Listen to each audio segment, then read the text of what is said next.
Now we want to look at calculating the entropy change for the surroundings in a chemical reaction. So we've already looked at how to calculate delta S for the reaction. How did the entropy of those actual molecules change? We need to also get the delta S of the surroundings. How does our chemical reaction affect everything around it? Combining those will give us delta S of the universe, and the sign of that is going to tell us whether or not it's a spontaneous reaction. All right, so if we want to think about the surroundings, so our system is, our chemical reaction, and so this is going to be affecting the surroundings. And there are two primary methods for a chemical reaction to affect its surroundings, or really for any system to affect its surroundings. They're heat and work. Okay, you can either just have heat flowing out into a system, or the reaction could do work. It could expand, it could move the gas around it. So work, it's really just kind of moving things, right? It is directed motion. If a chemical reaction does work on its surroundings, that doesn't really change the entropy of the surroundings. If there is some gas, or say you form a bunch of gas and there's bubbles forming, they're just, say, moving water away, but they're not really changing the entropy of the solvent that you're in. Heat, on the other hand, if heat flows in or out of a chemical reaction, it will change the temperature of the surroundings. Say you're doing a chemical reaction in, say, water, that solvent will get hotter or colder, and that will affect the entropy of that water. So heat is the primary way that a chemical reaction affects the entropy of the surroundings. So exothermic reactions release heat. So that would be when delta H of the reaction is negative. So if an exothermic reaction releases heat, that causes a warming up of the surroundings. And so the entropy of the surroundings will increase, right? The molecules in this propane burn are becoming more, it is increasing the disorder because there's more molecules, there's more gas molecules that we've seen. But also the air over on we need a new color. The air over here is also being warmed up by the flame. And so these molecules start to move more, right? There's literally more motion in all of these molecules around this, increasing the disorder of this air, right? Making that motion go more, increasing that disorder. For an endothermic reaction, the opposite happens, right? Delta H would be positive and heat comes in from the surroundings, so we cool them off. So these ice cubes are melting. The ice cubes are melting, and the literal molecules in the ice are becoming more disordered because they're becoming liquid. But this water that's in the cup is getting colder. And because it's getting colder, there is less motion in those molecules, and the entropy of that surroundings is decreasing. So these relationships are always true. Exothermic reactions cause an increase in the entropy of the surroundings, whereas endothermic reactions cause a decrease in the entropy of the surroundings.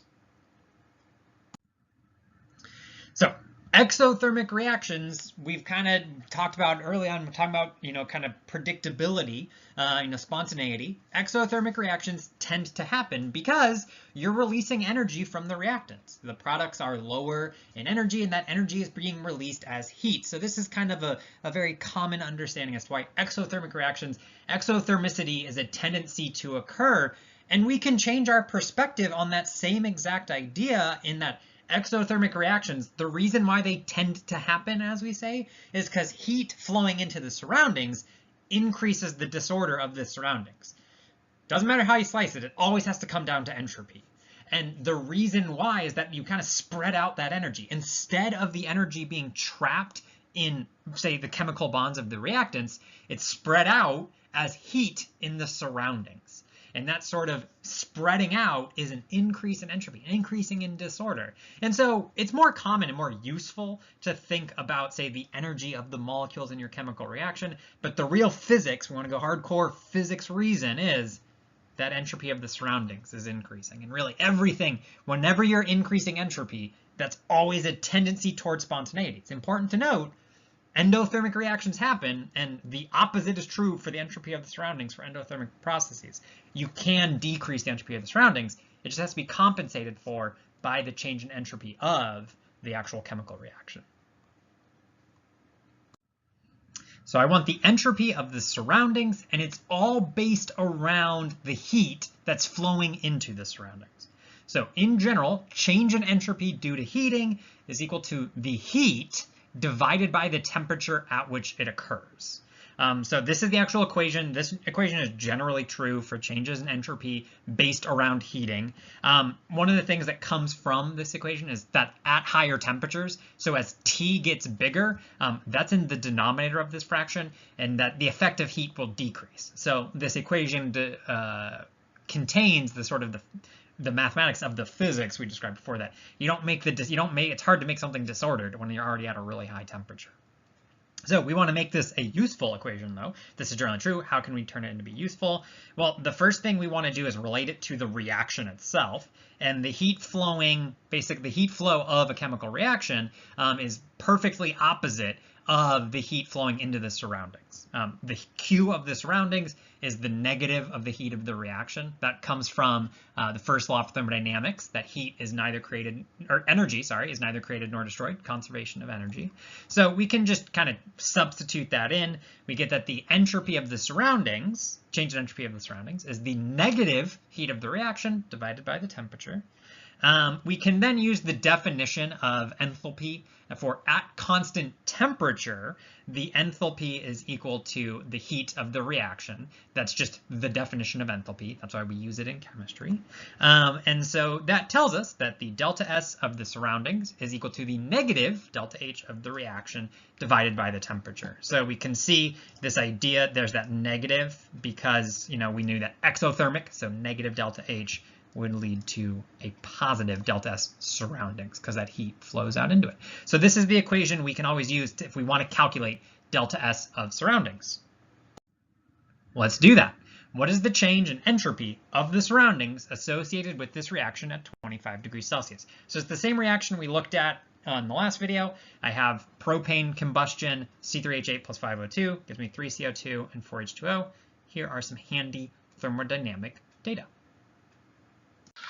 So what is the change in entropy? So similar to what we've seen previously, but now it's of the surroundings. Okay, so this is the same chemical reaction at 25 degrees Celsius, but I'm now doing a change in entropy of the surroundings. So we need to use a different equation in this case. And so whenever we're looking to do it, the delta S of surroundings is going to be equal to the negative delta H of the reaction divided by the temperature.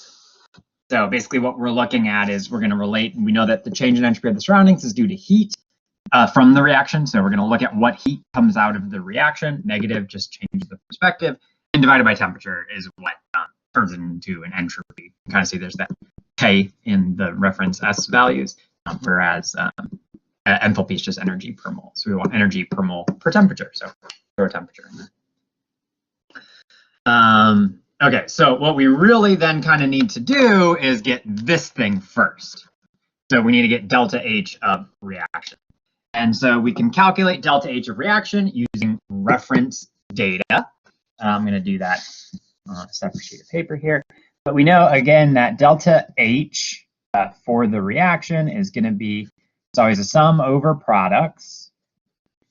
Delta HF, again, it's slightly different reference, kind of the name we call for the reference information between entropy and enthalpy. But functionally, we use them in the exact same way. Just these are delta H's that correspond to a reaction, whereas the entropy values are absolute. Functionally, just using them, you can kind of, they work in the exact same way. Okay. So delta H of reaction is going to be based on our chemical equations. So we're going to start with products. So it'd be 3 times the delta HF of my CO2 plus 4 times the delta HF of my H2O minus the reactants, sorry. So that's going to be delta HF of C3H8 plus 5 delta HF of O2. And I guess these all should be, everything technically is happening at 1 bar. So those knots on there. And so, this would be kind of the generic generic equation, just taking this chemical equation and filling in explicitly what all the products, what the coefficients are, and all of the reactants. Then I can go ahead and plug in some actual values. So that would be 3 times delta HF of CO2 is negative 393.5 kilojoules per mole, plus 4 times negative H2O would be negative 241.8 kilojoules per mole. And then we subtract the C3H8 is negative 103.8 kilojoules per mole, plus 5 times O2, which is 0. It's an element. All elements are defined as having an enthalpy of formation of 0.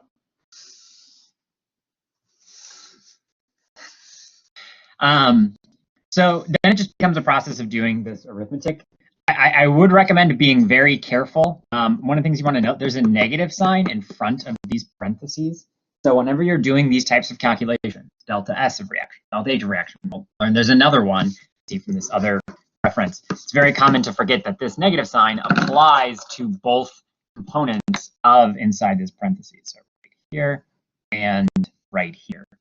Both of those do line up. So we do want to be careful and mindful. This is a pretty common mistake when doing the arithmetic. There's a 0 there, so you'd get away with it here. But as a result, we would get that delta H is equal to negative 2043.9 kilojoules per mole. This is burning propane, so it's quite exothermic, which is what we expect. This is fire, so we would expect that to be negative. So that's good. So what we can do is take this value and plug it in right back into that delta H that we wanted. So this is going to be used for delta S of surroundings. We also did figure out delta H of the reaction, so we kind of got that for free. That's a part of it here. We can go ahead and plug it in into here. Delta S of surroundings is going to be equal to negative of the negative 2043.9 kilojoules per mole divided by T. And for T, we always want to use a Kelvin temperature. So it's at 225 degrees Celsius. We always want to use our Kelvin temperature. So 298K. And so if we put that together, we would get overall 686 kilojoules per mole Kelvin. And that per mole Kelvin, or that energy per Kelvin, that's our standard entropy unit. So we want to, that's a good, I'll leave like that. You'll note this is kilojoules per mole. A lot of times we see joules per mole. It's fine. If you're just getting an answer, this is still an entropy unit. And so we can still certainly use that. I think there should be a 6.86, not 686.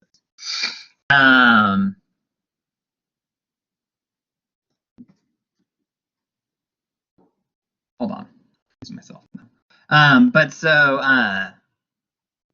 yeah, the kilojoules per mole is fine. And so you can just leave that as it is per mole Kelvin, just important that's there. A lot of times if you're doing other things, we'll convert to joules, but we can leave it as kilojoules if we're only looking for the entropy. And so if we're looking for entropy of the surroundings, we just need to calculate delta H of reaction, which we use the exact same tables. That's why there's all the columns in the table, and you can use them as you need. One of the things with entropy is we always want to check, does the sign make sense? Because we can predict the sign for changes in entropy whenever we're looking at it. And we got a positive value. We got that for this reaction, the delta S of the surroundings is positive. The surroundings are becoming more disordered. That is consistent with this being an exothermic reaction, right? This is a flame, you're burning propane. The air around the flame gets hotter. The flame is where the actual chemical reaction is occurring. That's all that heat is coming out. Your surroundings are getting hotter, and therefore those molecules are moving more. There is more inherent disorder. So exothermic reactions, the delta S of surroundings should always be positive. Participation 1028, question 4. What is delta S surroundings for the following reaction at 25 degrees Celsius? This reaction is 3O2 gas, becomes 2O3 gas. There's a table of useful information to help answering that question. This is the fourth question on participation 1028, due Tuesday, October 28th at 11:59 p.m. over on Blackboard. Link to the assignment is right below the links to these videos. Again, what is delta S of the surroundings for the following reaction at 25 degrees Celsius? The reaction is 3 oxygens becoming 2 ozones. We've got a table of useful information, but I think it's more necessary information to solve the question.